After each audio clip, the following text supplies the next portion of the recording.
There's a liquid you can buy at any pharmacy for less than $2 that kills every species of household mold down to the molecular level.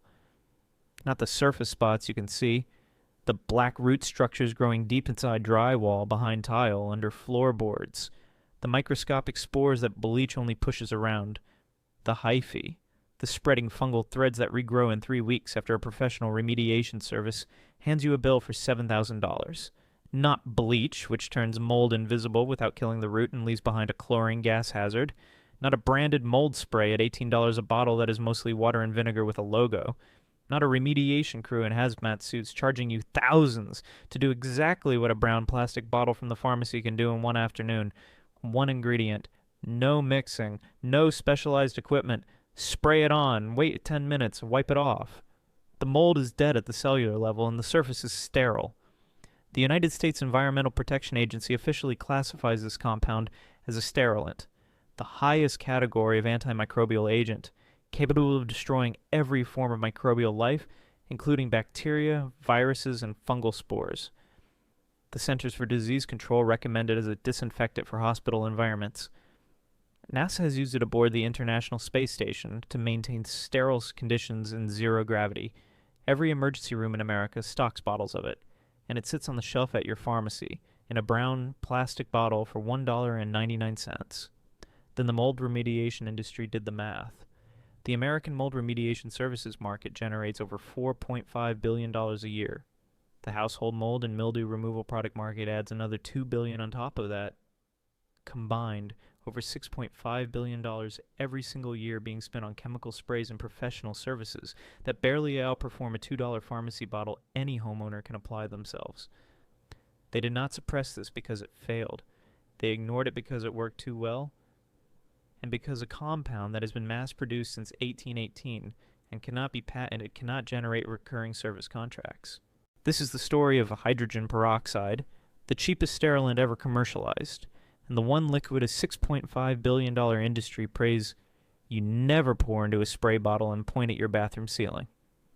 If these stories matter to you, the subscribe button and the bell are the best way to make sure this knowledge survives. Now let me take you back to where this all begins.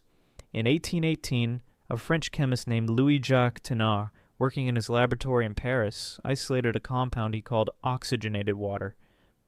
By combining barium peroxide with dilute nitric acid, he produced the world's first pure sample of hydrogen peroxide. He documented its extraordinary ability to release oxygen rapidly and to destroy organic staining on fabric, leather, and stone. His findings were published in the Annales de Chimie et de Physique, one of the most respected scientific journals in Europe at the time. Within decades, hydrogen peroxide was being produced in industrial quantities across France, Germany, and Britain, used for bleaching textiles, disinfecting medical equipment, and treating wounds. But Thénard was not the first to exploit the antimicrobial power of oxygen-releasing compounds, not by thousands of years.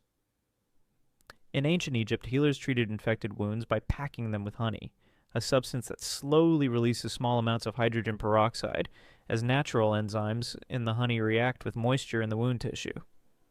Egyptian medical papyri from 1600 BC document the use of honey for wound treatment.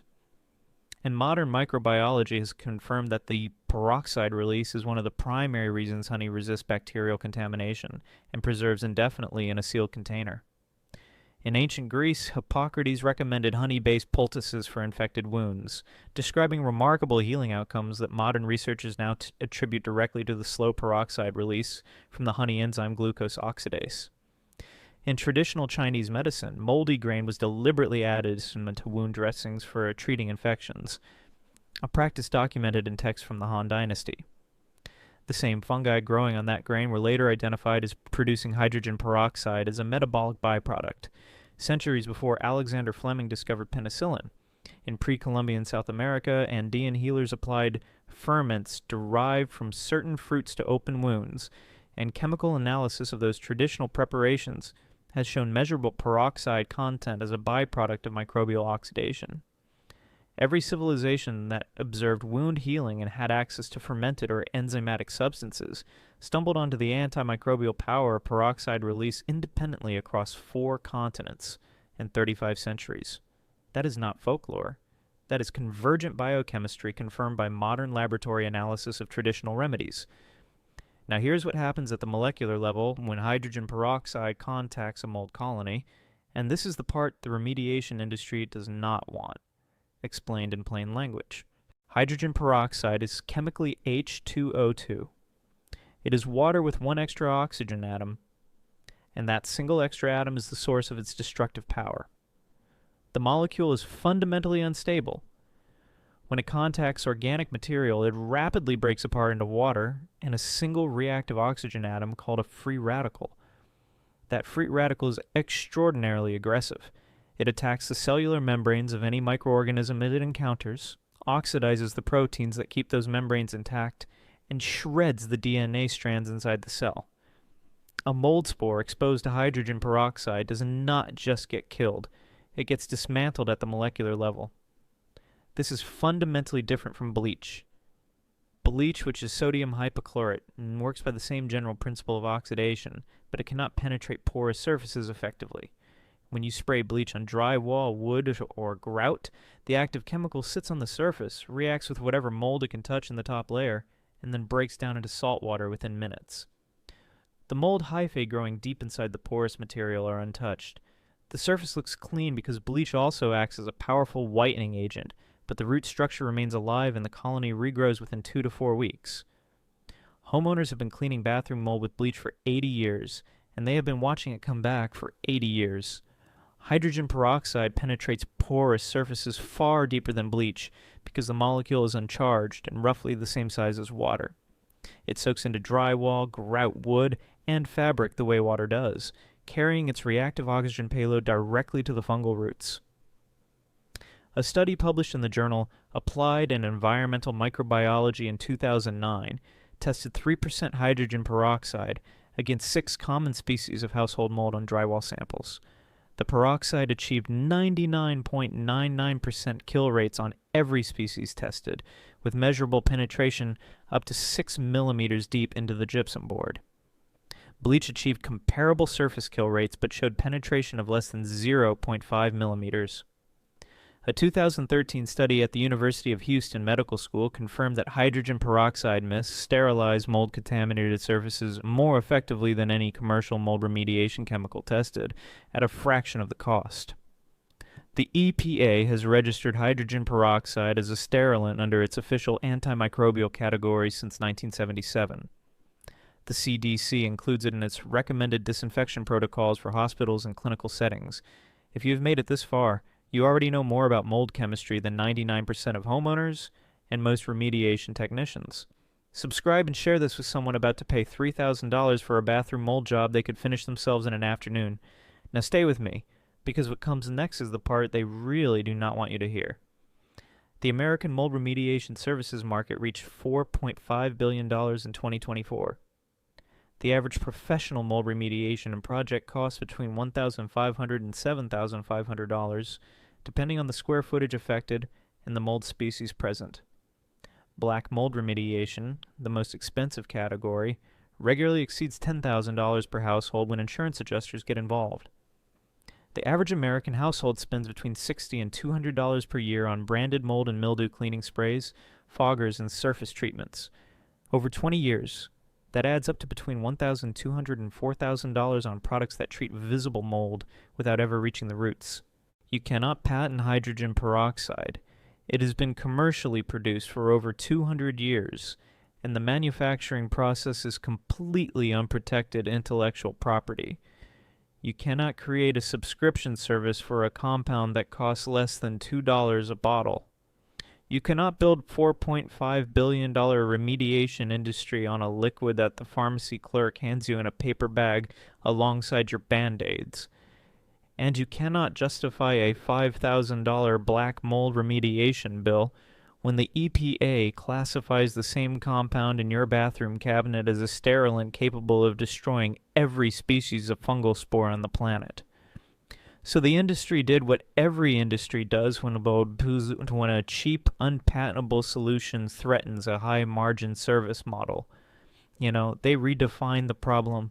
They convinced homeowners that mold is a specialized hazmat emergency that requires certified technicians, commercial-grade equipment, and insurance claims.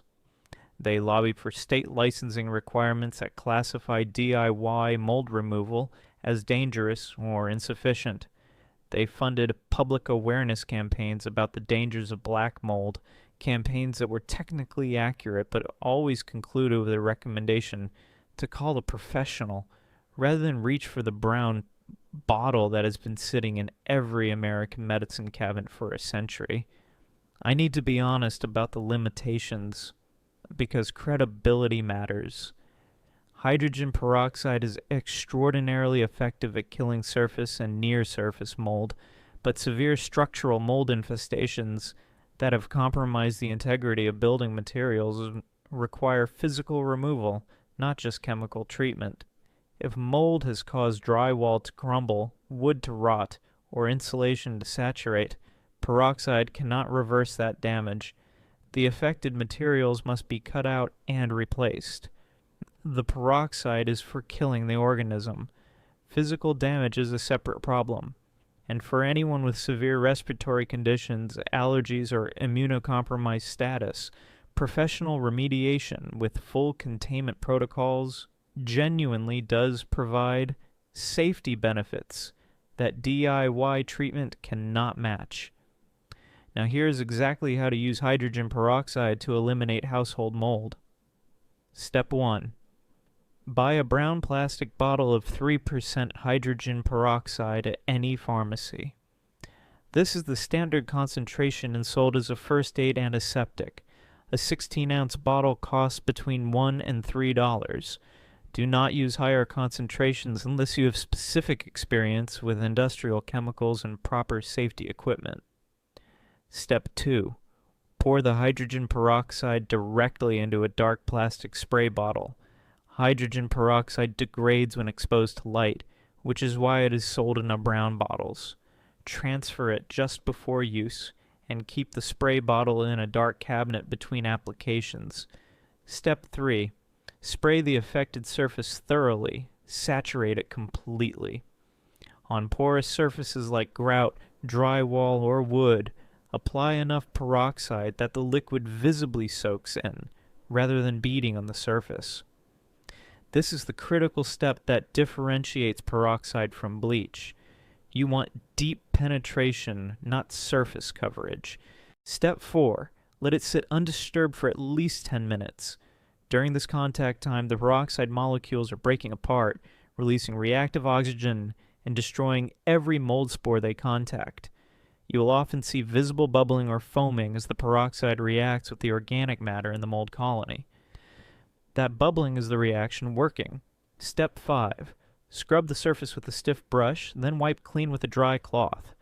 The dead mold will come off the surface in dark streaks.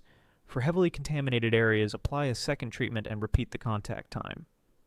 Step 6. For mold that has penetrated drywall or wood, apply peroxide with a spray bottle and allow the surface to dry completely without wiping. The peroxide will continue penetrating into the porous material as it dries, reaching mold roots that surface cleaning cannot. For bathroom ceilings with mold spots, a single treatment clears the surface and prevents regrowth for months when combined with basic ventilation improvements. For moldy grout, spray and let sit overnight before scrubbing. For mold on fabric or upholstery, test a small hidden area first because hydrogen peroxide can bleach some dyes. Total cost to treat an average bathroom under $5. Total time less than 30 minutes of active work. Compare that to a professional remediation contractor at $1,500 to $7,500 for the same bathroom, or a branded mold spray at $18 per bottle that treats surface mold only and requires reapplication every few weeks. A retired nurse in Portland documented her use of hydrogen peroxide on a persistent bathroom ceiling mold problem that had returned 3 times after bleach treatments and once after a commercial remediation service. She applied a single peroxide treatment following the protocol above in the fall of 2021. 3 years later, the ceiling remains completely clear. Her total cost was $3.40.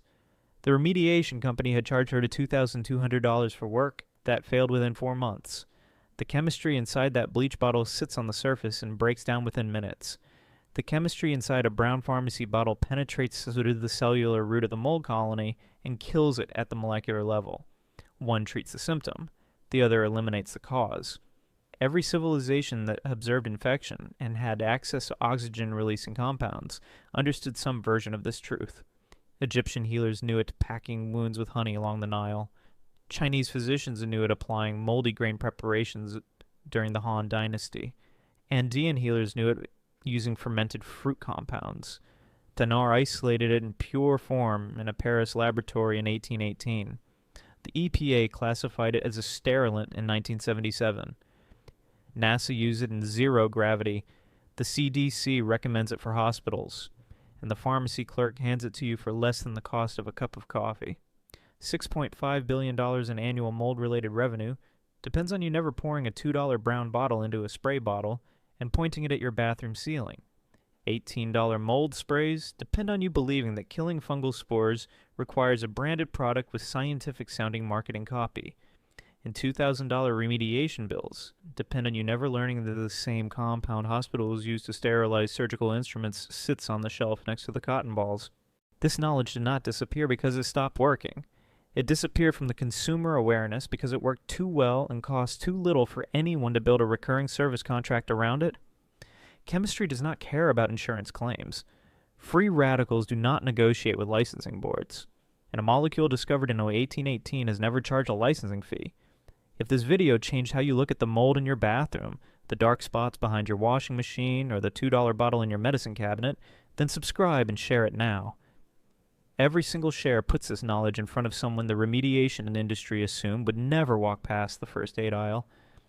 And every subscription keeps this channel to digging deeper into the secrets they thought were sealed forever.